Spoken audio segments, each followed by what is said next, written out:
Queridos, vamos orar, pedir a Deus que possa nos abençoar.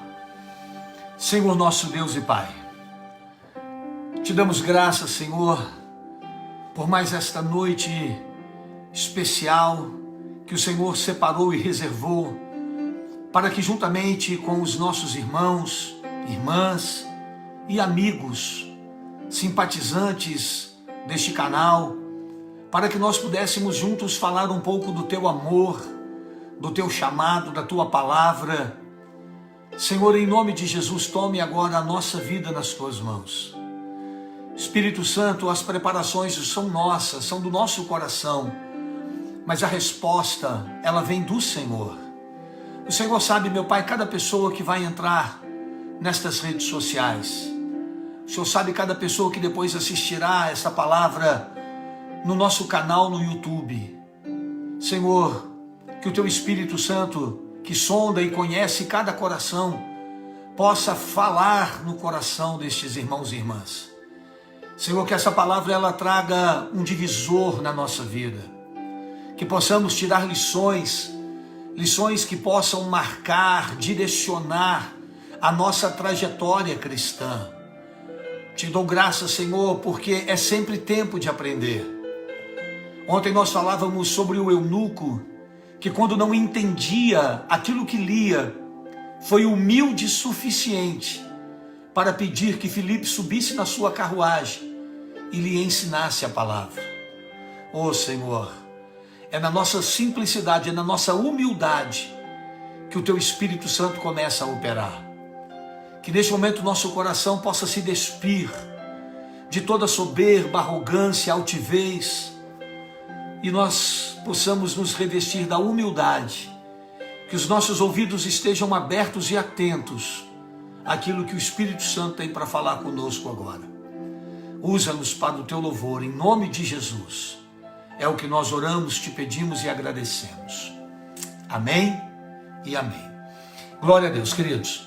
Eu quero aqui dar uma palavra hoje, como vocês estão acompanhando com a gente, só fazendo uma observação aqui.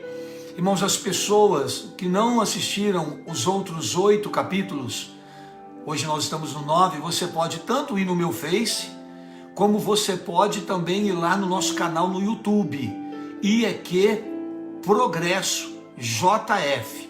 Lá você tem inclusive a oportunidade de se inscrever no nosso canal e nos ajudar. Irmãos, eu vou baixar um pouquinho a música para que a gente possa voltar a nossa atenção para a palavra. Ontem nós encerramos o capítulo 8 e nós falávamos a respeito da conversão do eunuco, a forma como Filipe foi um instrumento usado nas suas mãos, nas mãos de Deus, para anunciar a ele a palavra. E no capítulo anterior, no capítulo de número 7, nós terminamos falando sobre a morte de Estevão e que as suas vestes foi colocada aos pés dos discípulos. Aos pés de Paulo. E a Bíblia diz que Paulo, ele, depois da morte de Estevão, ao invés de Paulo ele se comover, ao invés de Paulo refletir sobre a forma como Estevão morreu, a forma como ele orou, a forma como ele deu a vida, ao invés disso, a Bíblia diz que o coração de Saulo, ele se encheu de um furor, de uma ira. O coração desse homem se encheu de uma revolta. E ele se propôs no seu coração a destruir os cristãos. O capítulo 9, que é o capítulo de hoje, ele começa dizendo assim: e Saulo, respirando ainda ameaças e mortes contra os discípulos do Senhor, dirigiu-se ao sumo sacerdote e pediu-lhes carta para Damasco, para as sinagogas, a fim de que se encontrassem alguns daquela seita, eles chamavam de seita, quer homens, quer mulheres, os conduzisse preso a Jerusalém. Saulo, ele vai até a presença das autoridades, dos sacerdotes, e ele consegue uma autorização, uma carta, para entrar nas cidades, entrar dentro das sinagogas E qualquer cristão que ele encontrasse, sendo homens, mulheres, ele iria prender essas pessoas e iriam levá-las presas até Jerusalém. O intuito era ameaçar, o intuito era causar medo, pânico. A expressão respirando ainda ameaças, ela fala desse ódio que havia no coração de Saulo contra a igreja. Ele tinha um ódio no seu coração contra a obra de Deus.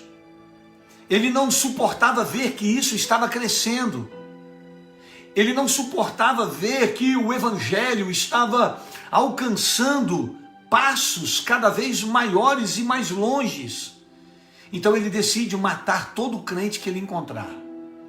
E diz a Bíblia que ele consegue essa autorização, ele consegue essa permissão para ir de Jerusalém para Damasco, que ficava mais ou menos 250, 230, 220 quilômetros.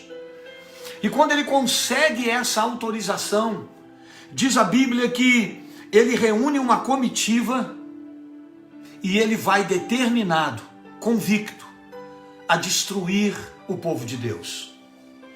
Irmãos, daqui a pouco eu vou falar um pouco mais sobre isso, mas é impressionante como Deus às vezes nos dá tantas oportunidades. Deus nos permite ver algumas coisas que possam indicar claramente que Ele tem algo a fazer na nossa vida. Mas nós estamos tão cheios do nosso ego, do nosso orgulho, do nosso eu, das nossas convicções. Sabe aquela coisa, quando a gente põe algo no coração que a gente acha que não é pecado? A gente acha que não é e ninguém convence. A gente acha que a gente está certo. A gente acha ainda que está fazendo um favor para Deus. A gente foi criado dentro de um sistema, talvez dentro de uma religião, talvez dentro de um princípio, dentro de um costume, dentro de uma tradição religiosa, e a gente não se permite ouvir o outro lado. A Bíblia diz que Saulo era um judeu convicto, Saulo era um fariseu, Saulo era um homem zeloso para poder guardar a lei de Deus. E esse zelo pela lei fez ele não enxergar que o Messias havia vindo, dado a sua vida, derramado o seu sangue, e estava ressurreto, vivo, e ainda assim Saulo agora queria destruir esse povo. É impressionante, quando nós não enxergamos a verdade, como nós nos tornamos inimigos dessa verdade. É impressionante, por isso a Bíblia diz que nós não podemos ser levados pelas tradições dos nossos pais, dos nossos costumes. Nós temos que aprender a ouvir, a nos despir daquilo que nós julgamos ser certo, para termos a oportunidade de ouvir o contraditório. Pode ser que o contraditório realmente seja errado, mas pode ser que o contraditório esteja mais certo do que as nossas tradições. E foi isso que aconteceu. Ele sai convicto e determinado a destruir o povo. Ele sai convicto que ele está certo, que ele está certo, que ele está certo. Eu vou matar esse povo, essa seita vai acabar, e eu estou certo, eu estou certo. Sabe aquelas pessoas cabeça dura? Irmão, deixa eu te dar um conselho. Não seja cabeça dura, não. Não é porque você acha que uma coisa está certa que realmente ela está. Não é porque você está sendo zeloso com algum princípio ou tradição que significa que você está certo. A verdade está aqui. A verdade está na Bíblia. Conhecereis a verdade e a verdade vos libertará. Nós temos que ter uma disposição em conhecer a verdade. Mas o nosso problema é semelhante ao de Paulo, ou melhor, ao de Saulo. Saulo era fariseu, zeloso quanto à lei, tinha seus hábitos, práticas e não abria mão de que isso pudesse ser mudado. Quando alguém veio e trouxe para ele a verdade do Evangelho, ele se tornou inimigo do Evangelho. Ele pega uma autorização com o sacerdote, E ele parte para Damasco decidido a prender as pessoas que estavam servindo ao cristianismo. Só que a Bíblia vai dizer que indo ele, versículo 3 do capítulo 9, para quem chegou depois, a Bíblia vai dizer que indo ele no caminho, aconteceu que chegando perto de Damasco, subitamente o cercou um resplendor de luz do céu. Quando ele estava com seus homens, com a sua caravana, partindo para Damasco para prender os cristãos, quando ele estava chegando perto da cidade, a Bíblia diz que veio uma luz, lá em Atos, se eu não me engano, 22, lá em Atos ele vai dizer, 26, ele vai dizer que essa luz era mais forte que a luz do sol ao meio-dia. Quando essa luz veio sobre ele, a Bíblia diz assim, e essa luz o cercou, um esplendor de luz do céu, e caindo em terra. Essa expressão caindo em terra, ela tem um cunho profético. Paulo era o líder, Paulo comandava aqueles homens, mas ele vai dizer lá em Atos 26 que todos caíram, todos tombaram. Nós usamos a expressão que ele caiu do cavalo, embora a Bíblia não fale isso de uma forma clara, mas a verdade é que ele caiu, ou desmaiado, ou caiu desse cavalo, e esse ato de cair junto com todos os homens, esse ato tem um ato profético, ele tem um sentido profético, que para Deus nos reerguer no seu propósito, na sua vontade, nós vamos ter que cair, nos humilhar, nós vamos ter que descer do nosso orgulho, do nosso ego, dos nossos valores, dos nossos conceitos, para que Deus possa reconstruir algo em nós. É como um vaso nas mãos do olheiro que é amassado para que Deus forme um vaso novo. Diz a Bíblia que quando ele cai em terra, ele ouve uma voz, e essa voz veio na linguagem do grego, aliás, do hebraico. Essa voz, ela no meio dessa luz, debaixo dessa luz, quando ele cai por terra, ele escuta essa voz, e essa voz em hebraico, não era grego, era hebraico, me desculpe, essa voz em hebraico, essa voz diz assim para ele: Saulo, Saulo, por que me persegues? Irmãos, observe que Saulo estava perseguindo a igreja. Saulo estava irado com os crentes. Saulo queria matar os discípulos. A intenção de Paulo era prender os discípulos. Mas quando Jesus se manifesta para ele naquele caminho antes da entrada da cidade, o Senhor se manifesta e diz: Saulo, Saulo, por que você me persegue? Irmãos, qualquer perseguição ao reino de Deus, à igreja de Deus, ao povo de Deus, é uma perseguição direta ao próprio Deus. Nós precisamos tomar um cuidado muito grande na nossa vida, porque se tem uma coisa muito habitual no nosso meio cristão, se tem uma coisa muito comum no nosso meio cristão, é crente que fala mal de igreja, é crente que fala mal do outro crente, é crente que fala mal de pastor, é crente que se junta na panelinha dos escarnecedores para poder murmurar contra aquilo que Jesus morreu e deu a vida, que foi a igreja. Levantar contra o reino é levantar contra Cristo. Quando você se propõe a falar de alguém, você está se levantando contra o próprio Cristo. Quando você vai criticar uma igreja, você está se levantando contra o próprio Cristo. Quando você vai falar de um ungido de Deus, de um servo, de uma serva de Deus, você está se levantando contra o próprio Cristo. Foi isso que Jesus disse para ele. Em outras palavras, você está vindo aqui para prender os discípulos, entrar nas sinagogas. Paulo, você está me perseguindo. Sua perseguição é contra mim. Irmãos, oxalá nós possamos entender isso.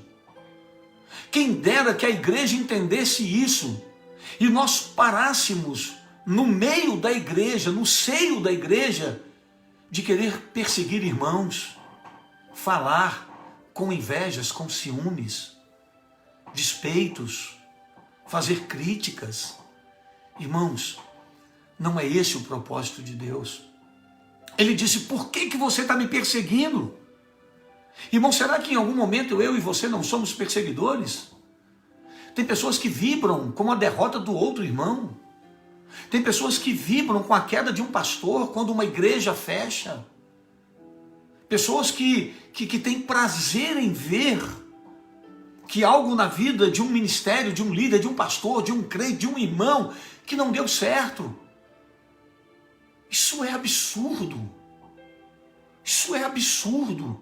O Senhor disse, por que você está me perseguindo? Aí Saulo não sabia quem era, ele disse, quem é, Senhor? Ele não entendeu, ele disse, quem está falando comigo? Quem és tu, Senhor? E o Senhor disse para ele, eu sou Jesus. Eu sou Jesus, a quem tu persegues. Eu sou Jesus lá que foi crucificado, que vocês estão aí o tempo todo se levantando, tentando prender os meus discípulos, tentando prender os meus apóstolos, tentando fechar a igreja, impedir o crescimento. Por que você está fazendo isso? E sabe o que Jesus disse para ele? Jesus disse para ele assim, duro é para ti recalcitrar contra os aguilhões. Sabe o que é recalcitrar? Recalcitrar é resistir. Recalcitrar é resistir com força, é recusar. Recalcitrar é ser teimoso. Recalcitrar é ser indomável. É uma pessoa que Deus fala e ela não ouve. Deus está falando e ele continua. Deus está falando e ele continua. Quando Deus fala e você continua. Quando Deus fala e você continua, isso é recalcitrar. Deus já estava falando com Saulo, mas ele estava recalcitrando, resistindo. Então disse para ele Deus, duro é para ti recalcitrar contra os aguilhões. Irmãos, o que era o aguilhão? O aguilhão era um espeto de ferro que as pessoas usavam nas carroças para quando que os bois de carga, eles não quisessem trabalhar ou tivessem bravos e começassem a dar coices, eles davam os coices e se machucavam nos aguilhões, e isso fazia com que eles parassem de ser bestas feras e começassem a obedecer. Deus estava dizendo para ele, Saulo, você vai ficar lutando contra alguém que é mais forte que você? Você vai ficar resistindo o aguilhão, isso só vai te trazer dor. Quanto mais você resiste o que Deus quer fazer na sua vida, Saulo, mais sofrimento você vai ter. Você está retardando algo que Deus quer fazer na sua vida. Irmãos, que a gente pare de recalcitrar contra os propósitos de Deus. Meu irmão, pare de lutar contra Deus. Deus está falando com você. Deus está te chamando para aceitar Jesus de verdade. Você conhece a palavra. Você conhece o Evangelho. Você sabe o que Deus quer de você. Pare de recalcitrar. Pare de resistir. Se renda ao Senhor. Aleluia. Duro é para ti, Saulo, recalcitrar contra os aguilhões. E diz a Bíblia que ele, tremendo, atônito, disse, Senhor, o que o Senhor quer? Senhor, o que o Senhor quer que eu faça? O que o Senhor quer que eu faça? Irmãos, a experiência de Saulo foi tão impactante. A experiência dele foi algo tão pessoal, foi algo tão verdadeiro, que quando o Senhor termina de falar com ele, a primeira coisa que ele diz, Senhor, o que o Senhor quer que eu faça? Sabe, irmãos, quando uma pessoa converte de verdade, quando uma pessoa tem uma experiência de verdade, ela cai do seu eu, cai do seu orgulho, ela cai da sua soberba e ela se levanta dizendo para Deus assim, Senhor, o que o Senhor quer de mim? Uma verdadeira conversão, ela é seguida de uma obediência irrestrita à palavra. O que o Senhor quer de mim? Me dê a direção para a minha vida. Irmãos, o homem era matador de crente, agora ele cai, tem um encontro com Cristo e ele já levanta dizendo: o que o Senhor quer de mim?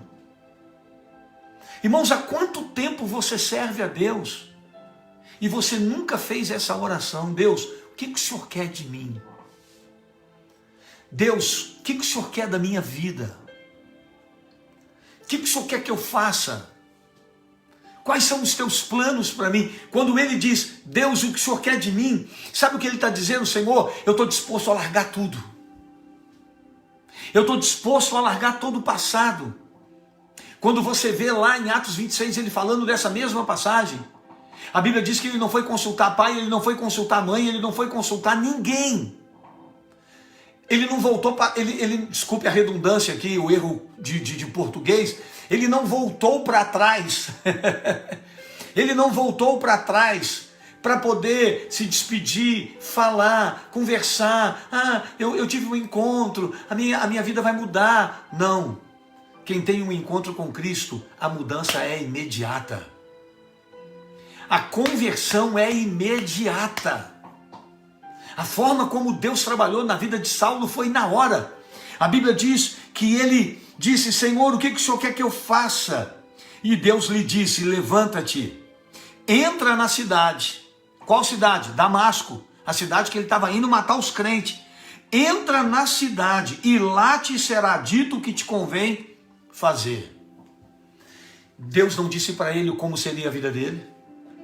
Deus não disse para ele que ele seria o maior escritor do Novo Testamento, o maior apóstolo do Novo Testamento.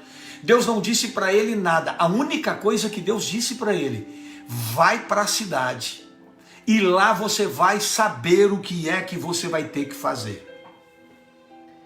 Uma verdadeira conversão te lança nas mãos do Senhor. Uma experiência real e verdadeira, ela tira de você todo comprometimento com a sua velha vida e te faz se entregar totalmente a uma nova vida. A uma nova vida na presença do Senhor. Isso é conversão. Isso é conversão sincera, conversão verdadeira. É um mergulhar em uma nova vida. Entra na cidade e lá você vai saber o que você tem que fazer. E a Bíblia diz que ele se levantou-se da terra e abrindo os olhos não via ninguém. Ele não estava vendo ninguém. E ele passou a ser guiado pela mão e o conduziram até Damasco. Irmãos, ele ficou cego, ele não estava enxergando nada. E alguém estava agora conduzindo a vida dele. Ele estava sendo levado para Damasco, porque Deus falou que lá tinha algo reservado para ele. E diz a Bíblia que 3 dias ele ficou sem ver, e sem comer, e sem beber. 3 dias.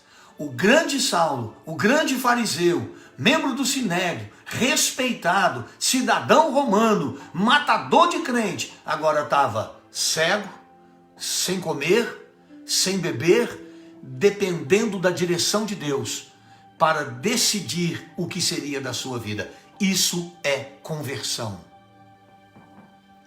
Isso é conversão. Quem converte sabe aonde Deus vai levá-lo. Quem converte não tem medo de se submeter ao Senhor. A verdadeira conversão, eu vou repetir, ela te faz imergir na vontade de Deus. Diz a palavra do Senhor que havia em Damasco um certo discípulo chamado Ananias. A Bíblia não diz muito sobre ele. E Ananias, e disse-lhe o Senhor em visão: Ananias. Havia um discípulo lá e o Senhor chegou para esse discípulo e disse: Ananias. E esse Ananias, em sonho ali, ele disse para Deus assim: eis-me aqui, Senhor. Então disse o Senhor: levanta-te, vai à rua chamada direita, pergunta em casa de Judas por um homem de Tarso, chamado Saulo, pois eis que ele está orando. Eis que ele está orando. O cara que matava crente agora estava cego, com fome, com sede, dependendo dos outros e de joelho dobrado orando, pedindo a Deus que desse a direção para a vida dele, porque a vida dele agora seria uma outra vida na presença do Senhor. Só alcança a direção de Deus aquele que ora, aquele que entende que Deus fala. Você quer que Deus fale com você, mas você não se dobra para Ele falar com você. Quando ele dobrou-se e disse, ele estava orando, a Bíblia diz que ele estava orando, e diz a palavra do Senhor, numa visão, ele viu que entrava um homem chamado Ananias. Saulo, orando, teve uma visão. O matador agora teve uma visão. O matador de crente que estava orando, agora estava tendo visão, estava orando, jejuando, e agora está tendo visão. E nessa visão ele viu entrando um homem, Ananias, que punha a mão sobre ele, para que ele pudesse ver. Só que quando Deus falou com Ananias, no versículo 3, olha o que Ananias disse: Senhor, há muitos ouvi acerca desse homem. Quantos males tem feito aos teus santos em Jerusalém? E aqui tem poder dos principais, dos sacerdotes, para prender a todos que invocam o teu nome. Sabe o que aconteceu? O Ananias, o discípulo, estava questionando. O novo convertido Saulo estava obedecendo sem questionar. Mas o Ananias estava questionando. O Ananias virou para Deus e falou: mas peraí, Senhor, eu estou escutando há muito tempo a falar desse cara. Esse cara, ele está indo nas cidades, ele está indo nas sinagogas, e ele está matando crente, ele está prendendo crente, ele está causando terror no meio da tua obra. Senhor, o Senhor quer isso? Olha o que Deus disse para ele. Disse-lhe, porém, o Senhor: vai, porque este é para mim um vaso escolhido, para levar o meu nome diante dos gentios e dos reis e dos filhos de Israel. Sabe o que Deus falou com Ananias? Não questione o que eu faço. Não questione quem eu chamo.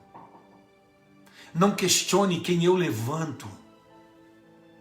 Não questione os que eu trago para o meu propósito. Quantas vezes nós questionamos quando Deus levanta alguém? Ah, mas esse, Senhor, olha a vida dele.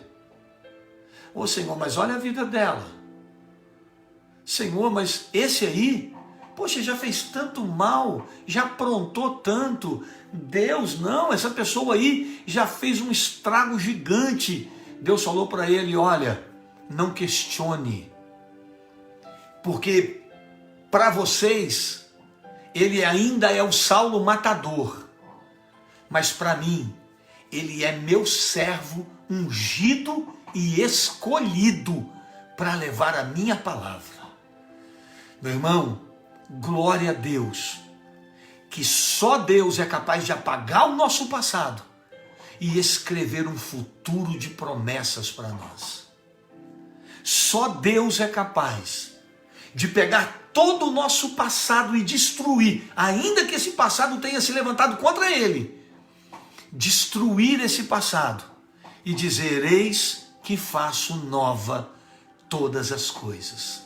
Deixa eu abrir um parêntese. Deixa eu abrir um parêntese aqui. Não se preocupe com o seu passado. Se preocupe em servir e obedecer ao Senhor, porque Deus irá reescrever a sua história. Deus irá escrever o seu futuro. O seu futuro está nas mãos de Deus. O seu futuro pertence ao Senhor. O homem te julga pelo teu passado. Deus te julga pelo teu presente, e naquele presente ele se rendeu, ele aceitou, ele se levantou, ele obedeceu e ele estava pronto para cumprir a vontade do Senhor. Se o seu passado é comprometedor, se apegue a um Deus que perdoa o teu passado e escreve o teu futuro.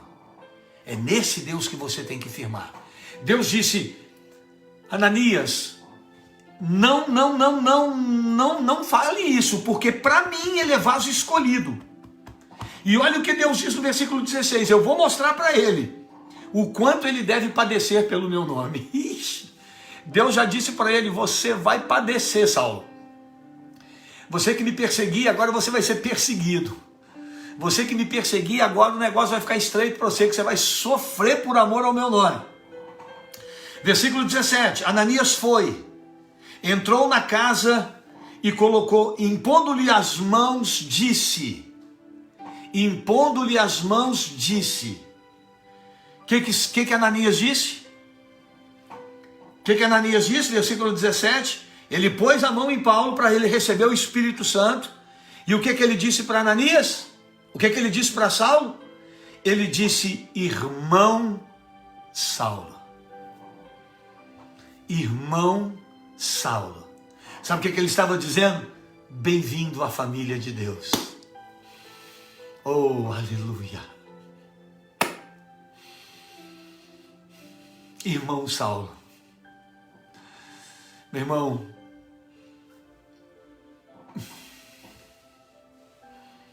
isso é tremendo. Ele pôs a mão e disse, irmão, agora você é nosso irmão. Agora você faz parte dessa família que serve ao Senhor. Agora você faz parte desse povo que defende a fé, que defende o Evangelho. Se Deus falou que te escolheu, então você é meu irmão, não sou eu que vou te questionar. Se Deus falou que você é escolhido, então você é escolhido e você é meu irmão. Meu irmão, cuidado para você. Cuidado. Ele botou as mãos e disse, irmão Saulo, o Senhor Jesus que te apareceu no caminho por onde vias, me enviou, para que te tornes a ver e seja cheio do Espírito Santo. Logo caíram dos olhos como umas escamas e recuperou a vista. E levantando foi batizado.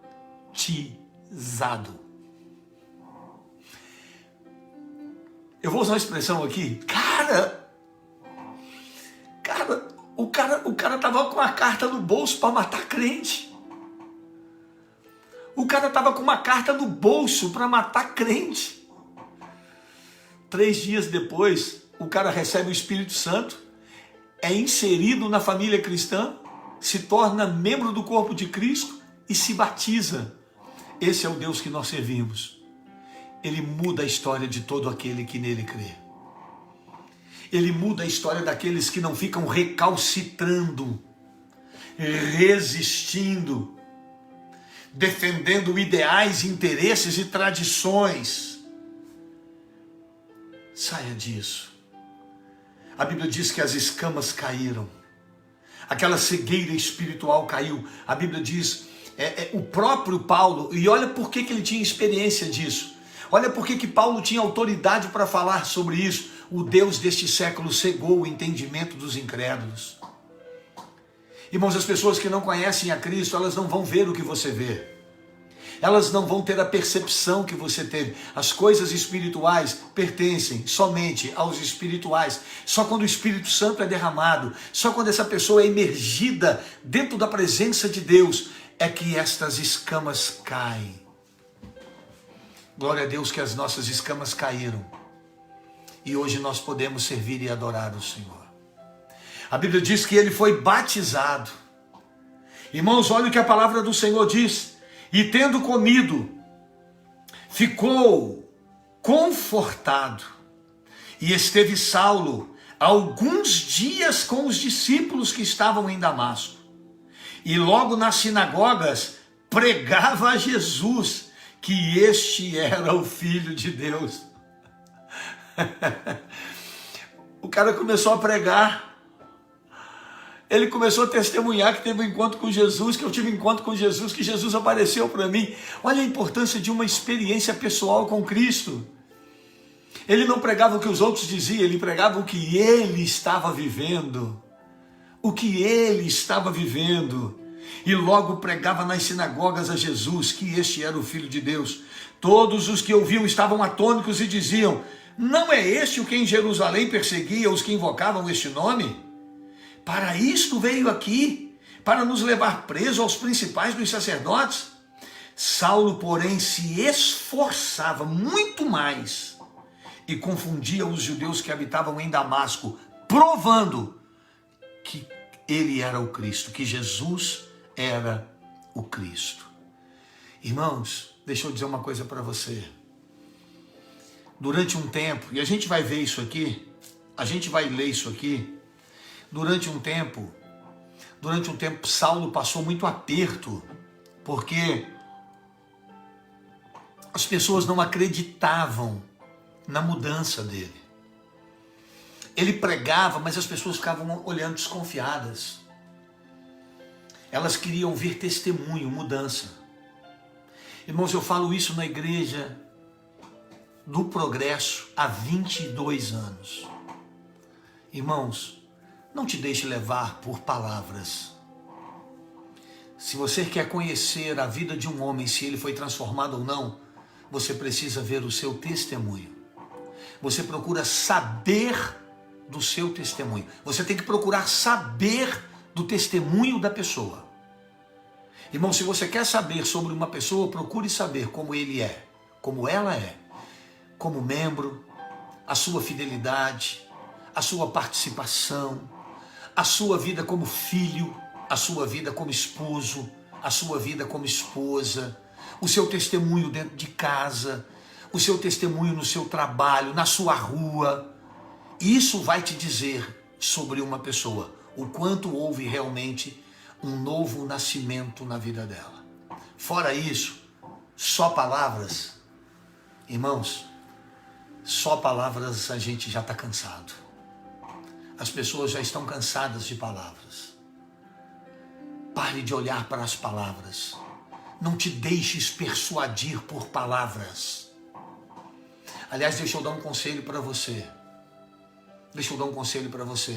Estamos num tempo de muitas lives, estamos num tempo de informática, estamos num tempo de mídia, mas a Bíblia diz que a ovelha ouve a voz do seu pastor. Cuidado para você não ouvir vozes estranhas.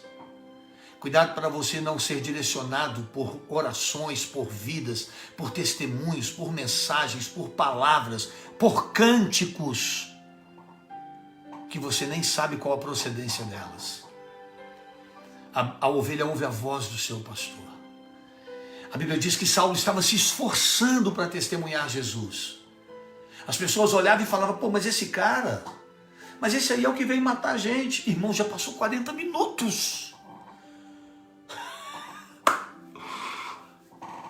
Meu Deus, socorrer. A Bíblia diz que tendo passado muitos dias, os judeus souberam e tomaram um conselho para quê? Para matá-lo. O matador agora seria perseguido e morto. Agora eles queriam a cabeça de Saulo. Irmãos, não estranhe as pessoas que vão te perseguir depois que você aceitar Jesus. A Bíblia diz que os inimigos do homem muitas vezes vão ser os da sua própria casa. Não se preocupe com aqueles que não vão entender a sua mudança de vida, que vão falar de você usando o verbo no passado. Mas ele já fez, mas ele já foi, mas ele era. Se eu te contar o que já aconteceu, irmão, esse passado não faz parte mais da sua vida. Você tem que dar testemunho. Você tem que ser um homem ou uma mulher como Saulo, que realmente a vida mudou, foi transformada. Que teve uma vida transformada e não se deixou mais se envolver com as práticas do que ele acreditava. Ele rompeu com os judeus. Ele rompeu com aquele passado. Isso despertou a fúria. E diz a Bíblia aqui que tomaram um conselho para matá-lo. Mas as ciladas vieram ao conhecimento de Saulo, porque Deus não deixa a gente enganado. As ciladas vieram ao conhecimento de Saulo. E como eles guardavam as portas, tanto de dia como de noite, para poderem retirar-lhe a vida, tomando de noite os discípulos, desceram dentro de um cesto pelo muro. Ele estava uma vez na casa de uns discípulos, que era na muralha da cidade, e ele foi descido pelo muro. E quando Saulo foge, ele foge para Jerusalém. Olha o versículo 26. Olha que coisa interessante. O versículo de número 26. Quando Saulo chegou em Jerusalém, procurava juntar-se aos discípulos, mas todos o temiam, não crendo que fosse discípulo.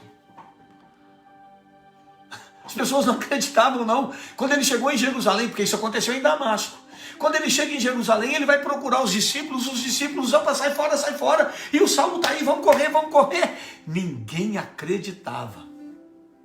Quando que passaram a acreditar? Quando viram testemunho.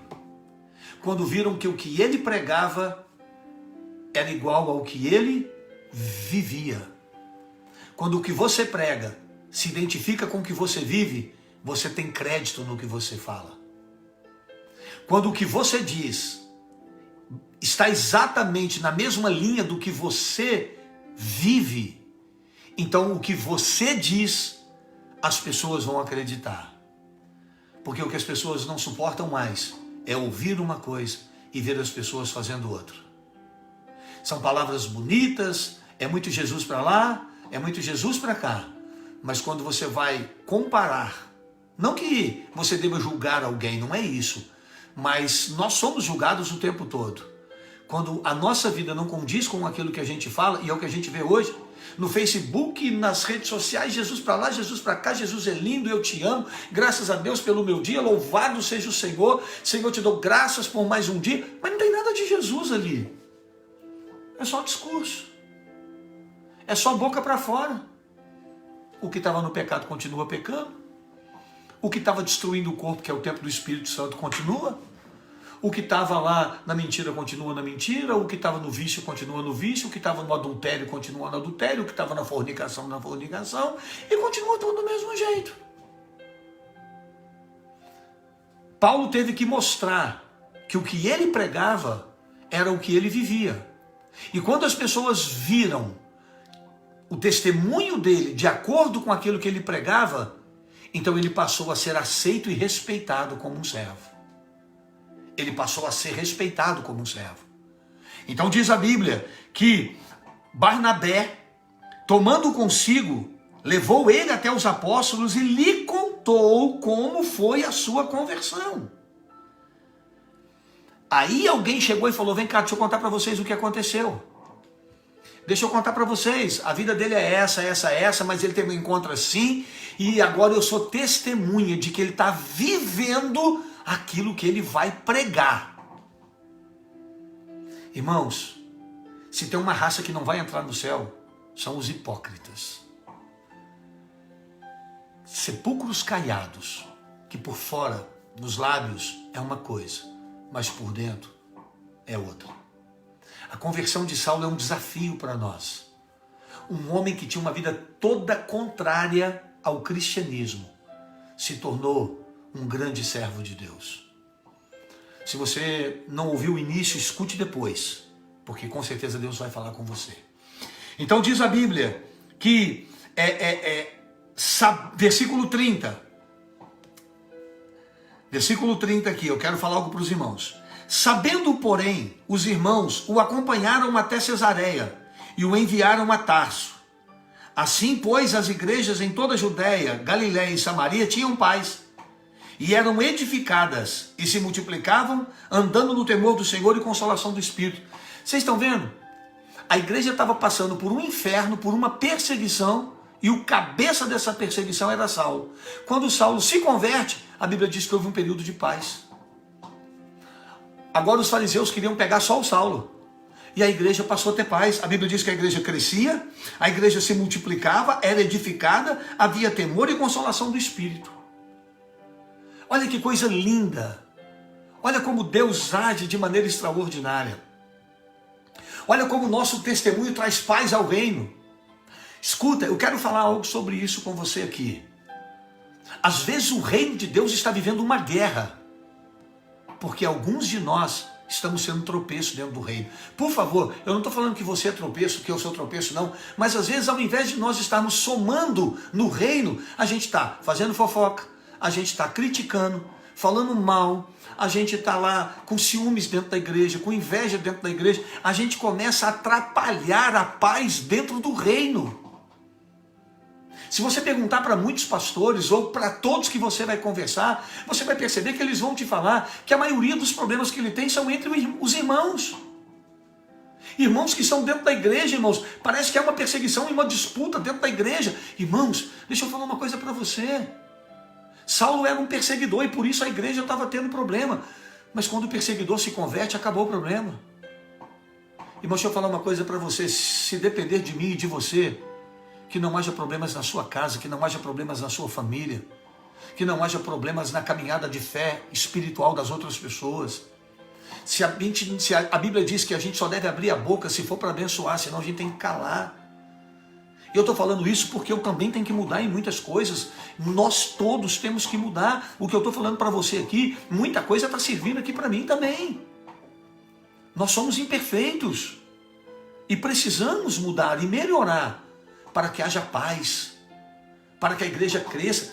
Um dia Paulo chegou, ele disse assim para a igreja: poxa, eu pensei que eu ia chegar aqui e encontrar vocês maduros, mas eu estou vendo que vocês estão como criança, eu vou ter que voltar a dar leitinho para vocês. Irmãos, quantas coisas, eu falo isso na nossa igreja, quantas coisas a gente poderia avançar e estudar, mas de repente você tem que vir trazer uma palavra sobre perdão, porque tem irmão dentro da igreja que não sabe perdoar o outro. Tem irmão dentro da igreja que não consegue amar o outro. Tem irmão dentro da igreja que se vê o outro crescer, se vê o outro, o ministério crescer, ter mais oportunidade, se destacar numa área melhor, se toma de dores, de ciúmes e inveja e causam males ao reino. Deus pegou aquele homem e converteu o coração dele e houve paz na igreja. Não sou eu que estou dizendo não, irmão. Assim as igrejas em toda a Judéia, Galiléia, Samaria tinham paz, porque o perseguidor foi transformado. Meu irmão, que Deus não nos use para causar males ao reino, mas que Ele nos converta para que, se depender de nós, como diz a Bíblia, tenha paz com todos. A conversão de Saulo é um reflexo, é um exemplo, é uma experiência para o reino, para a igreja. Não sejas perseguidor do reino. Não sejas perseguidor do reino. Não se levante contra ninguém, não fale mal de ninguém. Se você souber que alguém está falando mal, se afaste. Tranque a tua boca. Peça a Deus para botar freios na tua boca, como os cavalos. Não é isso que Tiago fala na sua carta? Para nós pedimos a Deus para botar freios na nossa boca. A Bíblia diz que aquele que domina a sua língua é um varão perfeito. Aquele que consegue dominar a língua é um varão perfeito. Vou falar muito disso aqui não, porque lá na frente a gente vai falar sobre isso. Aí a Bíblia volta para Pedro. Ela abre um parênteses para falar de Paulo e agora ela volta para Pedro. E eu já vou encerrar. Quando ela volta para Pedro, ela vai falar de 2 grandes milagres. Vai contar sobre 2 grandes milagres que aconteceram. Passando Pedro por toda parte, veio também aos santos que habitavam em Lídia e achou ali um certo homem chamado Enéas, que estava numa cama havia 8 anos e era paralítico. Pedro chega para ele e diz: Enéas, levanta-te e faz a tua cama. Jesus Cristo te dá saúde. E a Bíblia diz que Enéas se levantou depois de 8 anos paralítico em cima de uma cama e se colocou de pé. Logo adiante, ali perto, havia também uma discípula chamada Tabita, que traduzido quer dizer Dorcas. Era uma mulher de Deus, cheia de boas obras. E naqueles dias essa mulher ficou enferma e morreu. Levaram, lavaram e depositaram o corpo dela no quarto. Era uma prática lavar o corpo para poder depois sepultá-lo. E a Bíblia diz que, como Lídia era perto de Jope, ouvindo os discípulos que Pedro estava ali, lhe mandaram 2 varões rogando-lhe que não demorasse a vir ter com eles. Pedro, quando chegou, levaram ele até o quarto no alto, no cenáculo onde ela estava. E a Bíblia diz que todas as viúvas rodearam a Pedro, chorando, mostrando as túnicas e vestidos que Dorcas fizera quando estava com elas. A Bíblia diz que Pedro fez essas mulheres saírem. Naquele momento, o choro, a lágrima, o desespero poderia ser um inimigo da fé daquelas pessoas. A Bíblia diz que Pedro fez elas saírem. Pedro aprendeu isso com quem? Com Jesus. Algumas vezes Jesus fez isso. Ele ficava sozinho, pedia que as pessoas se retirassem. Ele aprendeu isso nos livros da palavra de Deus. Quando os profetas, muitas vezes Elias, Eliseu, agiram assim. Então agora eles tiram os que estavam em choro, em pranto, em lágrimas, porque aquilo poderia ser algo contrário à fé. O desespero pode roubar a fé. O desespero nos impede de raciocinar com a fé. Nos leva a raciocinar com a razão, mas nos impede de raciocinar com a fé. Então a Bíblia diz que Pedro colocou esses homens para fora. Pedro levou essas pessoas, essas mulheres, para fora. E quando Pedro colocou essas mulheres para fora, diz aqui a palavra do Senhor, que Pedro dobrou seus joelhos e orou. E ele disse: Tabita, levanta e anda. ela abriu seus olhos, vendo a Pedro, assentou-se. E Pedro então a levantou e a entregou para aquelas pessoas. 2 grandes milagres. A cura de um paralítico de 8 anos e a ressurreição de uma mulher que estava morta. E por que isso é relevante aqui no nosso estudo? E eu vou fechar a Bíblia aqui. Por que isso é relevante no nosso estudo? Porque nós precisamos entender que a missão que foi dada à igreja, ela ainda está atuante. Jesus Cristo salva, cura, batiza com o Espírito Santo e voltará. Jesus Cristo disse, ide por todo o reino, pregue o evangelho a toda criatura. Jesus mandou e disse, esses sinais seguirão aos que crerem. Em meu nome expulsarão demônios, orarão pelos enfermos, eles serão curados. A igreja precisa assumir a sua posição. A igreja precisa assumir o seu propósito. A igreja não pode perder o seu foco. E para isso ela precisa manter-se cheia do poder de Deus. Para isso ela precisa manter-se cheia do Espírito Santo. Porque é a forma que Deus tem de nos usar para a sua glória. Irmãos, eu já tenho que encerrar. Amanhã nós temos mais. Amém? Amanhã nós vamos falar sobre Atos 10. Olha, nós já tem mais de 1/3 do capítulo do livro de Atos. Acho que está sendo legal, né? Amanhã nós temos o nosso culto online. Nós vamos falar sobre as características do anticristo, né? Vamos falar um pouquinho sobre essa figura do anticristo durante a grande tribulação. Vamos fazer um debate depois disso online, às 9h30. E depois vamos ter o nosso capítulo 10 de Atos. Amanhã, às 10, o capítulo 10. Ó, viu? Ficou rimado. Às 10, o capítulo 10. Que bom ter vocês conosco. Eu quero orar por você, quero orar pela sua vida. Se você não tomou a ceia, vai lá, tome a sua ceia. Quero aqui mais uma vez fazer um agradecimento aos irmãos que têm sido fiéis, têm levado seus dízimos na casa do Senhor, têm nos ajudado com as suas ofertas. Que Deus continue te abençoando, te prosperando em nome de Jesus. Creia que esse deserto vai passar e que Deus tem o melhor para você e para a sua vida, tá bom? Amanhã nós vamos também servir a ceia. Sexta-feira, lá na igreja, nós também vamos servir a ceia. A mesa vai ficar colocada lá e você vai poder ceiar conosco no nome de Jesus. Feche os seus olhos. Eu quero orar por você, quero orar pela sua vida, para que Deus possa te abençoar de uma maneira especial em nome do Senhor Jesus. Amém? Que Deus possa te dar graça, te revestir do Espírito Santo. Vamos falar com Deus? Em nome de Jesus. Senhor nosso Deus e Pai, em nome de Jesus, nós oramos pela vida do nosso irmão e da nossa irmã, que nessa noite, Pai, através dos canais, das redes sociais, ouviram esta palavra sobre Atos. Que as tuas mãos de poder e milagres se estendam sobre a vida e família de cada um. Senhor, que o Senhor possa gerar em nós uma conversão tão sincera e avassaladora como a de Saulo, a ponto de deixar tudo para trás e mergulhar em uma nova vida com o Senhor, sempre pronto para te servir, para te obedecer. Um homem, Senhor, que teve uma experiência tão forte, que nunca pensou em desistir dos teus caminhos, mas que no final da sua jornada disse, eu combati o bom combate, eu venci a carreira e guardei a fé. Senhor, que esse possa ser o nosso testemunho e a nossa oração, que nada venha nos tirar dos teus propósitos, que o Senhor nos guarde na tua presença, abençoe em nome de Jesus os nossos irmãos e derrame sobre eles a direção e graça do teu Espírito. É o que clamamos, pedimos e agradecemos em nome de Jesus. Amém? Olha, Deus abençoe você. Que Deus abençoe a sua vida.